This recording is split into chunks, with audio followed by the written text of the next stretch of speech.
Statue of unity બન્યું ત્યારથી આદિવાસીઓ રોજગારી, જમીન અને વળતરના મામલે વિરોધ કરતા આવ્યા છે. સરકાર દાવો કરે છે કે અહીં આસપાસના વિસ્તારનો વિકાસ થયો છે, પરંતુ સ્થાનિક આદિવાસીઓની ફરિયાદ છે કે તેમની જમીનો છીનવી લેવાઈ છે. નાના પીપરિયા ગામમાં રહેતા શંભુભાઈ તડવીનું ખેતર કાદવમાં ફેરવાઈ ગયું છે. સ્ટેચ્યુ ઓફ યુનિટીની આસપાસ પાણી ભરાઈ રહે અને અહીં બોટિંગ થઈ શકે તે માટે વિયર ડેમ બનાવવામાં આવ્યો છે, જેના લીધે શંભુભાઈનું ખેતર ડૂબમાં ગયું છે. આસપાસના 6-7 ગામોની આવી સ્થિતિ છે.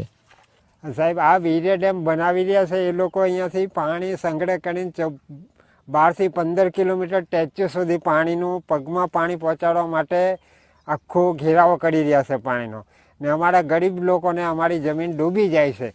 ત્યાં બાજરી ડૂબી ગયેલી છે, કશું નથી. અત્યારે તો ઘાસ ઉગી ગયેલું છે અમારા ખેતરોમાં. ઉપર જે નર્મદા ડેમના જે અસરગ્રસ્ત ગયના છે